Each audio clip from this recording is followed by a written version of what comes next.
My name is Ed Boon. I'm the creative director for the Mortal Kombat team. Well, this is the first Mortal Kombat game we've really taken a hard focus on the hardcore players, you know, the kind of tournament players that go traveling around the world playing games, and we really wanted to give them stuff to really kind of devour.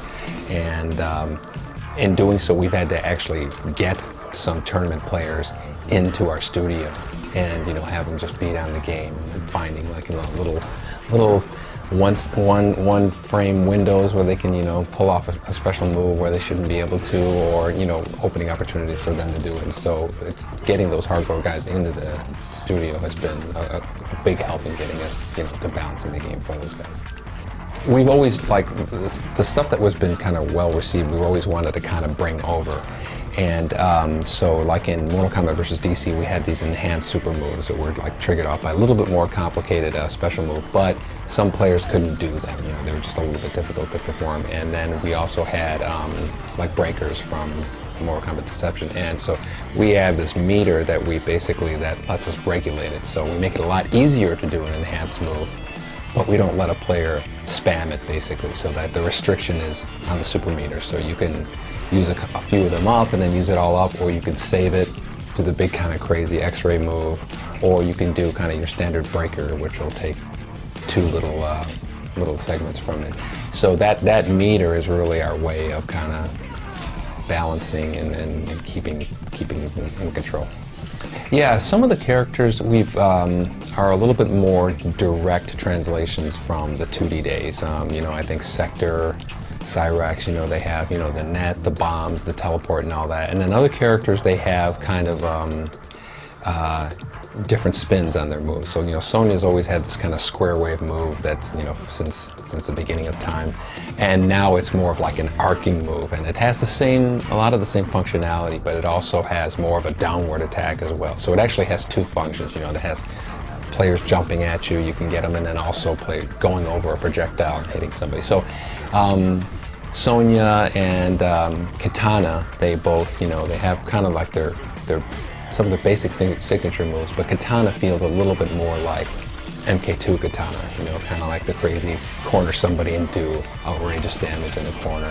So some players like Sonya, we want to be more hardcore a little bit, and Katana is a little bit more accessible.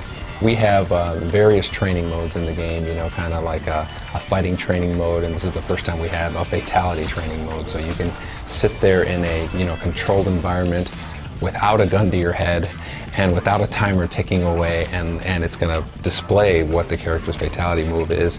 You get to the proper distance by standing on the square and you perform it. So you get a little bit more and more confident. Before you know it, it becomes second nature, and then you're in a fight and you're like, oh, I've done Liu Kang's fatality a million times, boom, boom, boom. You get more people performing fatalities, and that's the whole, you know, the whole goal with accessibility is more people experiencing the game, and that's really the result we're getting from that moment. When you finish the challenge tower, and the 300th challenge is ridiculous. I mean, and like I'll say it right off the bat, it's ridiculous how difficult it is. Every challenge you can buy your way through, you know, it costs a lot of coins to get past that 300 challenge. If you're gonna not do it and you want to buy your way past, you got to spend a lot of coins, like probably your whole wallet. And but defeating it and getting your prize, if you see somebody online with this prize, you knew that they finished the challenge tower and they kick ass. And so we wanted to give the best reward that we could, and I think people will be more than pleased with the result. I think for people who can't wait for Mortal Kombat to come out in April, there's quite a bit more that we're going to show them. Characters, we haven't announced them all. There's big surprises with characters in terms of unlocking. There are hidden fights. There are more stage fatalities than we've ever had, and the best stage fatalities. I mean, there's some really gruesome stuff coming that, you know, I'm dying because I can't talk about. And then there's a like I said, at the top of the challenge tower is a great prize that people will want when they see it.